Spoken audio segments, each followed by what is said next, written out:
Kisah perjalanan hidup seorang anak manusia. Hari ini kita cerita tentang penyangkalan akan Kristus.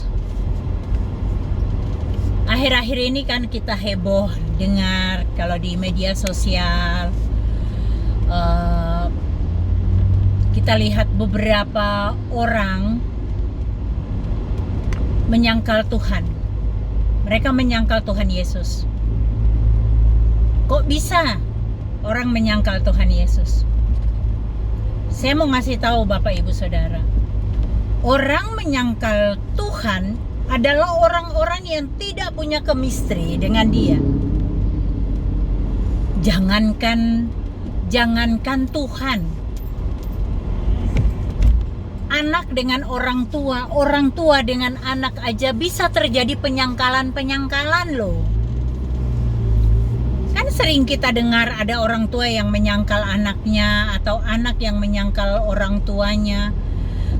Di situ kita bisa menarik satu benang merahnya. Kenapa mereka saling menyangkal? Karena tidak mengenali Dia secara pribadi. Mungkin tidak punya hubungan yang dekat, tidak punya chemistry. Anak yang dekat dengan orang tuanya tidak mungkin dia menyangkal orang tuanya. Karena dia dari kecil sejak dilahirkan sampai dia dewasa, dia hidup dekat dengan orang tuanya. Mana mungkin dia menyangkal orang tuanya. Beda kalau anak itu dia dibesarkan dengan orang tua, tapi orang tuanya tidak pernah punya hubungan yang dekat dengan anaknya. Itu pasti jadi masalah. Orang tua yang tidak hadir sebagai orang tua di dalam rumah tangga, di dalam keluarga, pasti tidak punya hubungan yang dekat dengan anak-anaknya. Begitu juga anak dengan orang tuanya tidak dekat. Ya benar, satu rumah. Benar, makannya dibiayai orang tua, masih dikasih makan orang tua. Tapi mereka tidak punya hubungan yang dekat. Beda kalau orang tua dengan anak yang hubungannya dekat sekali. Bahkan seperti teman, segala sesuatu diceritain gitu loh. Anak sama orang tuanya bercerita dekat sekali karena hubungan yang dekat. Tidak ada pemisah.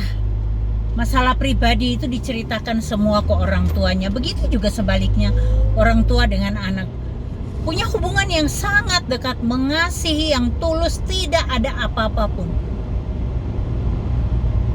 Tidak mungkin ada penyangkalan.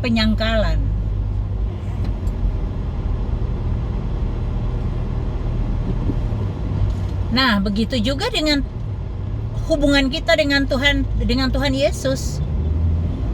Kita akan bisa dengan mudah menyangkali Tuhan Yesus. Cerita pengalaman pribadi. Kalau tidak mengenal Tuhan secara pribadi, pasti bisa menyangkal.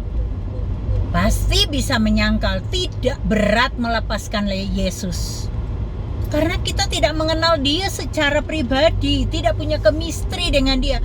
Bagaimana mungkin kita mempertahankan Dia? Orang kita tidak mengenal Dia secara pribadi. Kenapa?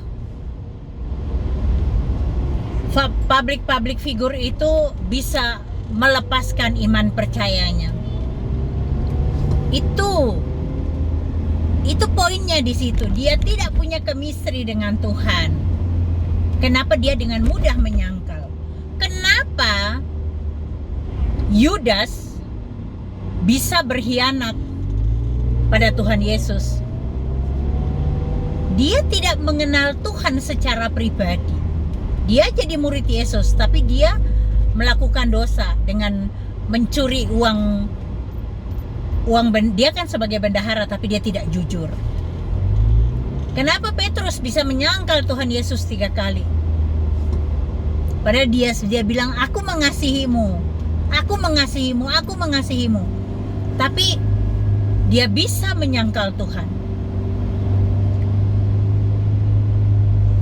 Padahal dia pun dari mulut Petrus yang mengatakan engkau adalah Mesias. Ketika Tuhan bertanya, menurutmu siapa aku ini? Dia katakan, engkau adalah Mesias. Kurang apa coba? Toh Petrus bisa menyangkal Tuhan Yesus 3 kali. Apalagi public figure ataupun kita orang yang biasa, orang awam yang tidak punya hubungan yang dekat dengan Tuhan. Bagaimana kita mau mempertahankan iman kita ketika dunia begitu kencang menggoda? Mereka yang pindah keyakinannya 100% karena tergoda dengan dunia. 100% tergoda dengan dunia. Bukan karena ada satu chemistry, karena tidak mungkin lah. Karena Tuhan kita itu hidup, Tuhan Yesus itu hidup, sehingga kita bisa punya chemistry dengan dia. Doa kita dia menjawab kita.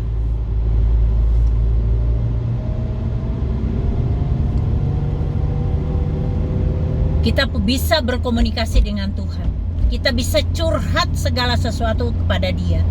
Karena kita punya hubungan yang dekat dengan dia. Dia adalah Bapa kita, Bapa yang baik. Tanpa dia, tidak ada segala sesuatu di dalam dunia ini, termasuk kita. Tidak mungkin kita ada di dunia ini kalau tidak ada dia. Itu tidak mungkin.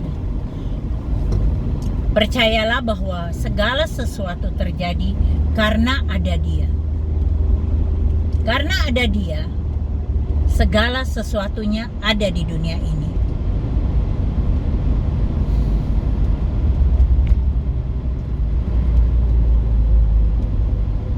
Orang yang menyangkal Tuhan ya, saya mengenali beberapa teman saya yang juga menyangkal Tuhan ya,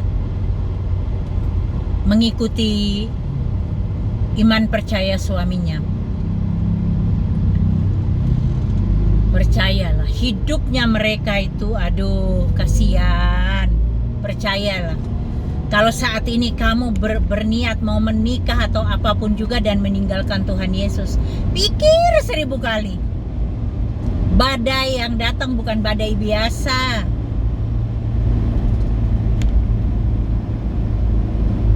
Badai topan yang datang, bahkan kadang-kadang tsunami dalam kehidupan kita. Ini loh pelakunya ini. Tsunami dalam kehidupan kita kalau kita menyangkal dia. Terutama tuh di ekonomi. Kedua, sakit penyakit, ketiga, hubungan yang tidak baik dalam keluarga. Kadang-kadang 2, 3 tuh semua lengkap. Sudah masalah keuangan, sakit-sakitan, hubungan dalam keluarga dengan keluarga intinya tidak bagus. Itu kena kutuk loh. Ketika kita menyangkal Kristus, maka kutuk itu otomatis hinggap di pada kita. Kalau kita menyangkal Kristus. Ada 3 hal yang ada di hadapanmu. Jangan berbangga hati, jangan sombong. Ada yang menjual Yesus karena takut dihukum. Apakah dia lepas dari hukuman? Hukuman dunia kamu lepas, betul. Karena kamu takut masuk penjara,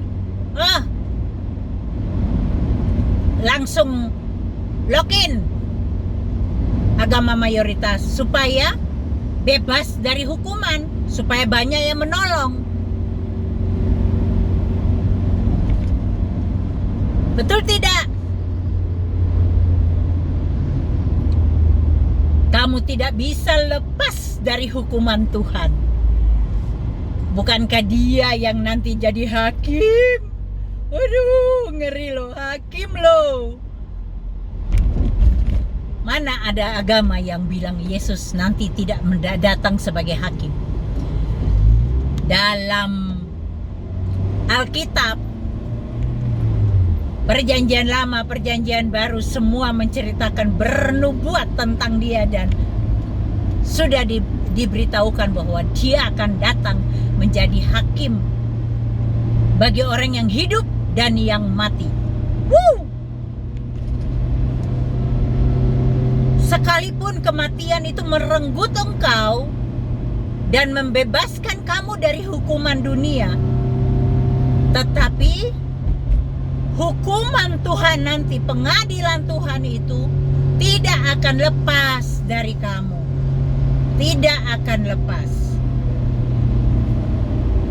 Ingat itu, tidak akan lepas.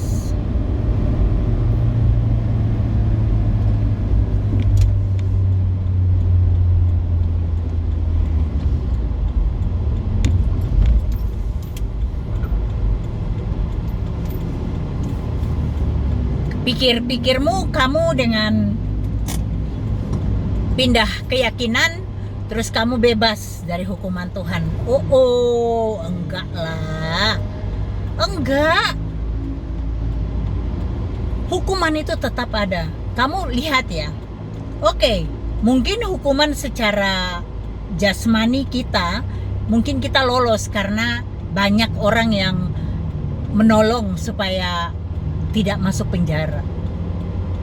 Tapi lihatlah, siapa sakit penyakit di kamu sendiri secara pribadi maupun keluargamu tidak akan lepas. Itu kutuk. Kedua, hubungan dalam keluargamu tidak harmonis. Pasti tidak harmonis. Saya lihat bahkan kutuk ada yang kutuknya macam-macam loh. Kutuk macam-macam loh. Yang jelas itu tidak ada bagusnya.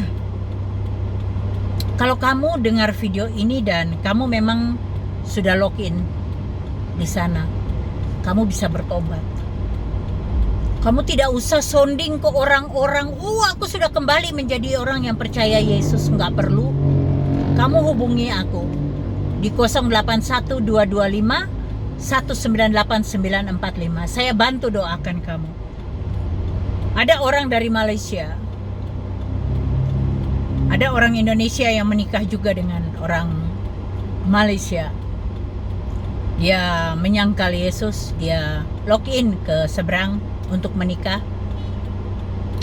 dan dia seorang pengusaha, kontraktor dia. Apa yang terjadi?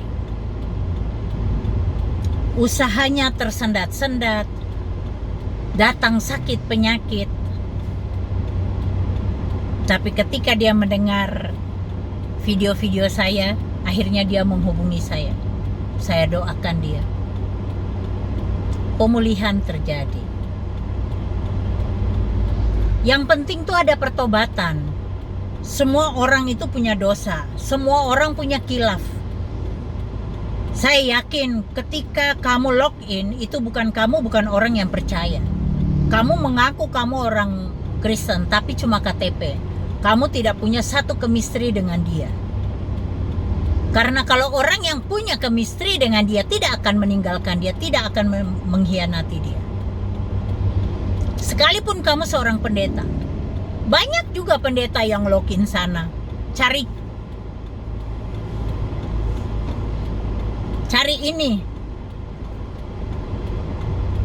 cari popularitas.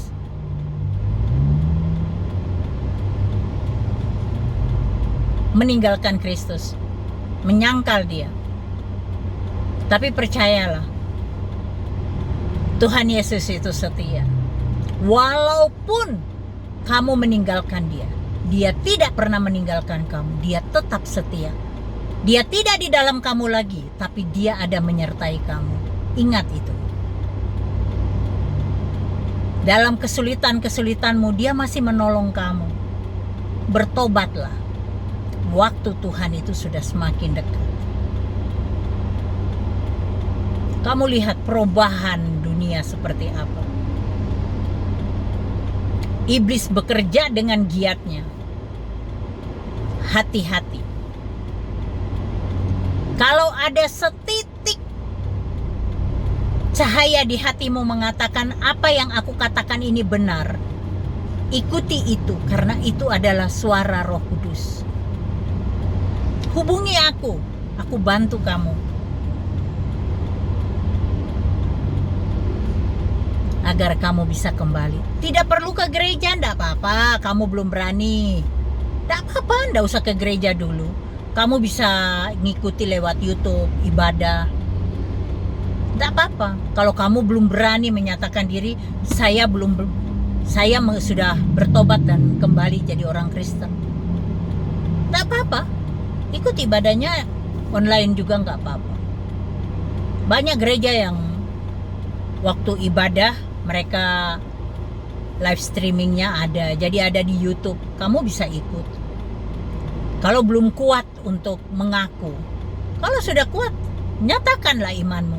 Karena begini, ada satu firman Tuhan yang bunyinya begini. Ketika kamu menyangkal dia di hadapan manusia, maka dia pun akan menyangkal engkau di hadapan Bapa. Aduh, ngeri, saya takut ini firman ini, saya takut. Saya tidak mau, saya takut.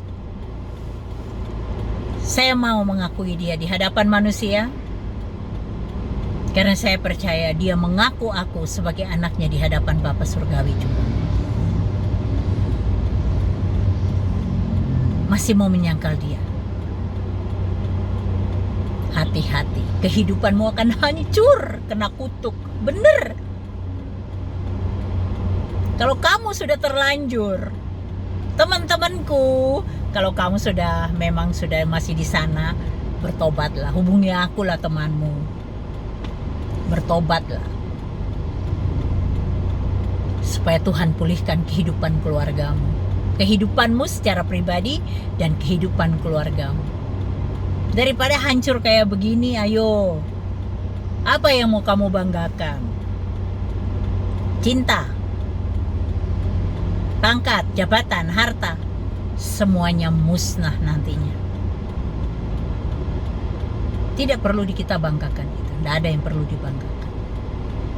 Apa yang manusia bisa banggakan? Aku bangga jadi anak Yesus. Oke, Bapak Ibu Saudara, kita akan cerita kisah perjalanan hidup seorang anak manusia di versi yang berbeda. Tuhan Yesus memberkati.